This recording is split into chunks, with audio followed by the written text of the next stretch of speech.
ఉంటుందన్నట్టు సత్యదేవ్ గారు ఏ పాత్రలో కనిపించినా అత్యద్భుతంగా ఆ షైన్ కనిపిస్తూనే ఉంటుంది. And again of course real లైఫ్లో అందరికీ తెలుసు మంచి యాక్టర్ అని. రియల్ లైఫ్లో he's like fantastic human being అనమాట. సత్య గారు, over to you. Thank you అండి. గీత గారు, ఒకసారి మీరు సినిమా చూసారు కదా? యా, ఒకసారి చూసి ఎలా ఉంది, ఏమనిపించింది? నాకైతే చాలా బాగా అనిపించింది. నేను ఇన్ఫాక్ట్ ఇందాక కూడా మాట్లాడుతున్నాను మీరు అంజలితో. ఈవెంట్ కి వచ్చారు, మేము అది కాదు కదా, మీరు ఆనెస్ట్ గా చెప్తారు కదా. అసలు నేను ఈవెంట్ కన్ఫర్మ్ అవ్వక ముందు నేను సినిమా చూసారు. Yeah, what did you feel? I really love it. Actually చాలా న్యూ జోనరా అనిపించింది. Okay. ఎస్పెషల్లీ లాగ్స్ రివీల్ అయ్యే విధానం చాలా బాగా అనిపించింది. అండ్ ఇలాంటి అంటే దీంట్లో కూడా కమర్షియల్ ఎలిమెంట్స్తో పాటు ఒక మెసేజ్తో పాటు అండ్ నిజంగా తను చెప్పినట్టు ఎటువైపు వెళ్ళాలి, ఏది చెప్పాలి అనే ఒక క్వశ్చన్ మార్క్లో ఉంటారు ప్రతి ఒక్కళ్ళు. అండ్ అది నాకు చాలా బాగా అనిపించింది. Thank you. So this exactly ఎందుకు అడిగానంటే, మాకు 80% ఆఫ్ ద పీపుల్ నేను మాట్లాడుతున్న వాళ్ళందరూ నాకు మీరు చెప్పిందే చెప్తున్నారు. అంటే ఈ పాయింట్స్ ఈ స్పెసిఫిక్గా మాట్లాడుతున్నప్పుడు ఎంత హై మీరు ఫీల్ అయ్యి మాట్లాడుతున్నారో అంతే హై నాతో మాట్లాడుతున్నప్పుడు ఈ సినిమా గురించి ఎస్పెషల్లీ వాళ్ళు మాట్లాడుతున్నారు. Thanks to my darling, my buddy Eshwar Karthik. ఎందుకంటే ఈ సినిమా ద్వారా నన్ను రాటుదేలు చేశాడు మనిషిగా. నేను మనిషిగా A to B ట్రాన్స్ఫార్మ్ అయిపోయాను ఎవ్రీ విచ్ వే. అంటే అది నాకు ముందు కొంచెం కాన్ఫిడెన్స్ తక్కువ ఉండేది మాట్లాడేటప్పుడు. స్టేజ్ పైకి వచ్చి కొంచెం ధైర్యంగా మాట్లాడడానికి కొంచెం తక్కువ ఉండేది. లేదా అంటే కెమెరా ముందు చిత కొట్టేస్తాను, అది అంటే చిత కొట్టేస్తానని నేను అనుకుంటున్నాను. అక్కడ నాకేం భయం లేదు. కానీ ఇలా మాట్లాడేటప్పుడు లేకపోతే ఎక్కడో దొరక ఇన్సెక్యూరిటీ ఉండేది. బడీ, వాట్ యూ థింక్, మనం కొడుతున్నావారా ఏంటి? సినిమా కొంచెం ప్రాసెస్లో వెళ్తున్నప్పుడు కొన్నిసార్లు ఆగింది, ముందరికి వెళ్తుంది, కొన్నిసార్లు ఏదో మాకు ఇష్యూస్ వచ్చాయి. ప్రతిసారి రాత్రి 2 గంటలకి 3 గంటలకి నేను మాట్లాడుకునే వాళ్ళం. అప్పుడు తను నాకు నా బర్త్డేకి ఒక వీడియో పంపించాడు. ఆ వీడియో ఏంటంటే అందులో రాసిపెట్టి ఉంటుంది అనమాట. అందులో వీడియో సారాంశం ఏంటంటే, ట్రస్ట్ ద ప్రాసెస్, గాడ్ నీకు ఓన్లీ విజన్ ఒకటే చెప్తాడు. అంటే నీకు ఈ సినిమా హిట్ అవ్వాలి అని మాత్రం నీకు బుర్రలో వచ్చేలా చెప్తాడు తప్ప, హిట్ అవ్వడానికి నువ్వు పడే తాపత్రయం, నువ్వు పడే లోటుపాటు, లేకపోతే నీకు పడే బాధలు ఇవన్నీ గాడ్ చెప్పడు. ఎందుకంటే ఒకళ్ళు చెప్తే నువ్వు ఆ సినిమా చేయవు. వదిలే బాబు, నాకెందుకు ఇది, హ్యాపీగా ఇంట్లో కూర్చుంటాను, ఏసీ కింద, లేకపోతే ఐటీ ఉద్యోగం చేసుకుంటాను అనుకుంటావు అని చెప్పి దాని సారాంశం. నిజంగా తన ఆ వీడియో నాకు పంపించిన రోజు నుంచి ఈ రోజు వరకు జరిగిన ప్రతీది ఒక గ్రేటర్ గుడ్ కోసమే, ఒక గ్రేటర్ పని కోసమే. అంటే ఈరోజు ఈ సినిమా అన్నయ్య చెప్పినట్టు బొమ్మ సూపర్ హిట్ అవ్వడం కోసమే అని మేము నమ్మాం. ఈరోజు నిజంగా ఆ బొమ్మ సూపర్ హిట్ అయ్యింది. అండ్ ఇంకో విషయం, సో నేను రాటు తేల్చాడు అన్నానే, అది ఎందుకో కూడా చెప్తాను. నిజంగా నేనైతే ముందు ఇలా ఉండేవాడిని కాదు అన్న. మీ అందరికీ తెలుసు, మీరు అందరూ చూసే ఉంటారు. ఎక్కడో కొంచెం నమస్తే అండి ఇలా వాటి నాకు బెరుగు ఉండేది. చాలా ఎక్కువ నేను ఓపెన్ అయ్యేవాడిని కాదు. నిన్న నేను కాలేజ్ ఈవెంట్కి వెళ్ళా, 15,000 మంది క్రౌడ్ ఉన్నారు. అసలు నాకు సంషేర్ అటు ఇటు తిరుగుతున్నాను, కొంచెం బాడీ లాంగ్వేజ్ మారిపోయింది.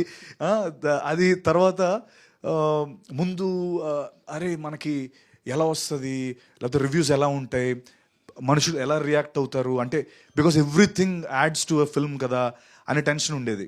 ఈ రోజున దానికి అతీతంగా సినిమా హిట్ అయింది.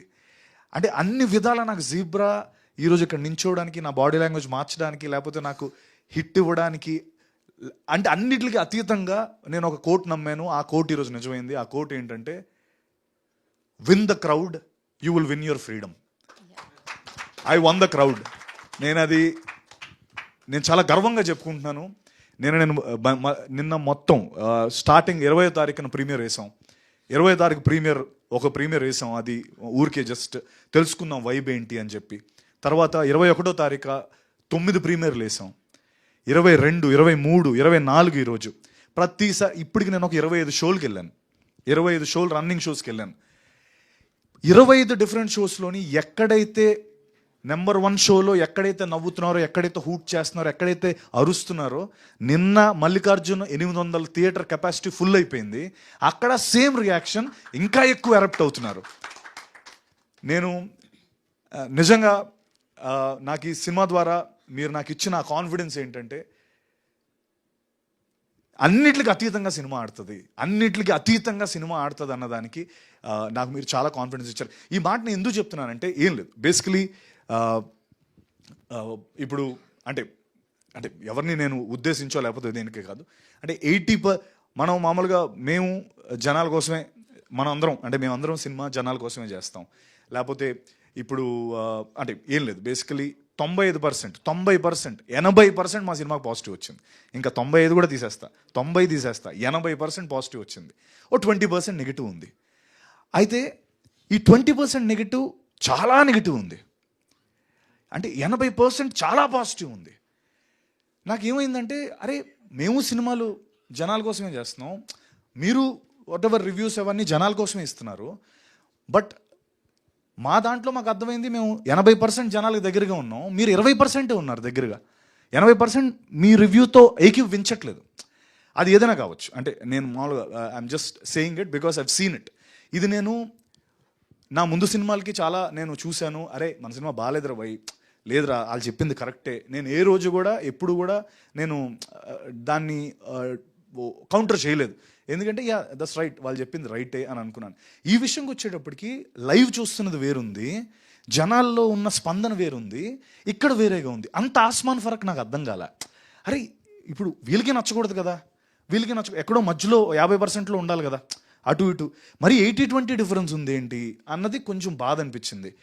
అది ఎందుకు అలా జరిగింది అంటే మేబీ 80%కి నచ్చి అంటే మిగతా ఏదైనా జనరేషన్ గ్యాపా, లేకపోతే కొంతమంది నచ్చలేదంటే ఏమైనా, అది ఏమో ఐ డోంట్ నో, అది నాకు నిజంగా అర్థం కాలేదు. బట్ అంటే చాలామంది ఇది నేను చెప్పిన దానికి కొంతమంది అనొచ్చు అంటే మాది జస్ట్ అన్ ఒపీనియన్ మాత్రమే అని. బట్ కాదండి, ఒపీనియన్ మాత్రమే కాదని నా ఫీలింగ్ అన్న. ఎందుకంటే బేసికలీ మీ సంస్థకో లేకపోతే మీరు రాసే దానికో లేకపోతే చాలా క్రెడిబిలిటీ ఉంటుంది, అంటే ఒక ఇన్స్టిట్యూషనల్ క్రెడిబిలిటీ, అది ఇండివిజువల్ క్రెడిబిలిటీ కాదు, అంటే ఆ ఇన్స్టిట్యూషన్ ఎన్నో వాళ్ళుగా నమ్మిన క్రెడిబిలిటీ మీద వచ్చే ఇది. సో అది ఒపీనియన్ కాదు, it's an institution as a whole. ఆ credibility comes from an institution. Opinion is individual but it comes from an institution, కాబట్టి క్రెడిబిలిటీ ఇస్ బిగ్గర్. సో ఎందుకో నాకు అది అఫ్కోర్స్ నేను ఇప్పుడు మీరు అందరూ అనుకోవచ్చు 80% పాజిటివ్ ఉంటే ఇంకేంటి ప్రాబ్లం అని చెప్పి, బట్ ఆ ఇన్స్టిట్యూషన్కి చూసి ఆ 80% అంటే మాకు కొంత తను అన్నట్టు అఫ్కోర్స్ తను చెన్నైలో ఉన్నాడు, నాతో పాటు రాలే, వాకిన్స్ అదిరిపోయి గురు, నువ్వు వాకిన్స్ ఉంటాయండి మొత్తం మేము నిన్నంతా అదే పనిలో ఉన్నాం. So it's tremendous response. And ఇంకా నేను నిజంగా ఇందాక అన్నట్టు I one the crowd, I want my freedom. 10 ఏళ్ళుగా కింద మీద పడుతున్నాను. ముందు అంటే లాస్ట్ ఎప్పుడో నాకు ఆ బ్లఫ్ మాస్టర్ డేసే గుర్తొస్తాయి, ఎందుకంటే బ్లఫ్ మాస్టర్ ఫ్రమ్ డే 1 ఆడుతుంది అనుకుని కరెక్ట్గా డే రోజు నాకు అది దెబ్బేస్తుంది. ఆ దెబ్బ నుంచి కోలుకోవడానికి 5 ఏళ్ళు పట్టింది. మళ్ళీ ఇప్పుడు వచ్చా. నాకు మళ్ళీ కొంతమంది ఎవరైతే ఆ అన్నవాళ్ళే ఇది ఓటీటీలో చితగాడేస్తుంది, ఓటీటీలో చితగాడితే అది ఎందుకు ఎవరికి ఇది పూజకు పనికిరాని పువ్వులా అయిపోద్ది. సో ఓటీటీలో ఆడతాయన్న, అవన్నీ జరిగే పనులే, కానీ ఎందుకు ఓటీటీలో అంటే ఏంటి ఆ డిఫరెన్స్ ఏంటి, ఆ డిఫరెన్సియేషన్ ఎలా వస్తుంది అని నాకు తెలియట్లే. ఇప్పుడు వీడొక బ్యాంక్ ఎంప్లాయీ, వీడొక ఇంటి దొంగ, ఇందులో వాడు చేసే దోపిడీ లేకపోతే అఫ్కోర్స్ సారీ నువ్వు చెప్పొద్దన్నావు కానీ, బట్ వాడు చిన్న హీస్ చేస్తాడు, అది వాడు ఇంటి దొంగని ఈశ్వరుడు పట్టుకోలేడు. ఇప్పుడు మీ ఇంట్లో పని మనిషి ఉందన్న, మీ డబ్బులు ఎక్కడ పడుతుందో ఆవిడకి తెలుస్తుంది, తీసేస్తే ఎవరికి ఎలా తెలుస్తుంది, బయట నుంచి వచ్చేవాడు కష్టం. కానీ అందులో సినిమాలో డైలాగ్ కూడా ఉంటుంది, అరే బడి ఇంత చెప్తున్నావు మనం చేయగలమా అంటే, రే నువ్వు మర్చిపోతున్నావు, మనం బ్యాంకర్స్, వీఆర్ ఇన్సైడర్స్, నువ్వు ఎందుకు అంత కష్టం అనుకో. He knows in and out, ఆడికి ప్రతిదీ తెలుసు. అంత చిన్న లాజిక్ ఎలా మిస్ అయ్యామో అని అనిపించింది. అంటే ఇవన్నీ ఎందుకు అంటే మేబీ ఇంకొకసారి అంటే 80% నచ్చింది కదా, ఈ 20% కూడా ఇంకొకసారి చూడమంటాను సినిమాని. ఎందుకో ఎక్కడో మీరు చిన్న కొంచెం ల్యాప్స్ అవ్వడం లేకపోతే కొద్ది మిస్ అవ్వడం, బికాస్ ప్రతి పాయింట్ ఫస్ట్ హాఫ్ నుంచి సెకండ్ హాఫ్ వరకు పే ఆఫ్స్ ఉంటానే ఉంటాయి. ఎందుకు ఇది పెట్టాడు అన్నదానికి సెకండ్ హాఫ్లో పే ఆఫ్ ఉంటుంది. అది ఏమాత్రం మిస్ అయినా ఈ పే ఆఫ్ మనకు అర్థం కాదు. See, I'm not denying you might have watched it with right intention only, but ఎక్కడో మేబీ నా లోపల ఒకటి ఉండిపోయింది, ఈ డిఫరెన్స్ కవర్ చేసుకుంటే నాకు బాగుంటుందేమో. మరి అంటే ఇప్పుడు కొంతమంది యూట్యూబర్ రివ్యూవర్స్ ఉంటారు, వాళ్ళు కూడా పడేస్తుంటారు సినిమాల్ని, వాళ్ళు ఒక వెరీ పాజిటివ్ రివ్యూస్ ఉన్నాయి, ఇటువైపు ఒక ఇది ఉంది. ఏంటో ఈ వ్యత్యాసం నాకు అర్థం కాలే, అందుకనే నేను ఇంతలా మాట్లాడుతున్నాను. జనరలీ నేను I usually don't voice out my opinion, but ఈ ఫిల్మ్కి అయితే నాకు అనిపించిందండి. బట్ అగైన్ ఇదంతా ఇంకొక నా కాన్ఫిడెన్స్ మనోడు ఇచ్చిన ఇందాకన్నా నేను నన్ను రాటు తేల్చాడని, దీనికి అతీతంగా నాకు హౌస్ఫుల్స్ అవుతున్నాయి అన్న, దీనికి అతీతంగా నాకు సినిమా ఆడుతుంది. అది నాకు చాలా పాజిటివ్ అనిపించింది. అంటే ఎక్కడో అరే ఆ బెరుకు ఆ భయం అన్నది నాకు ఈ సినిమా తీసింది.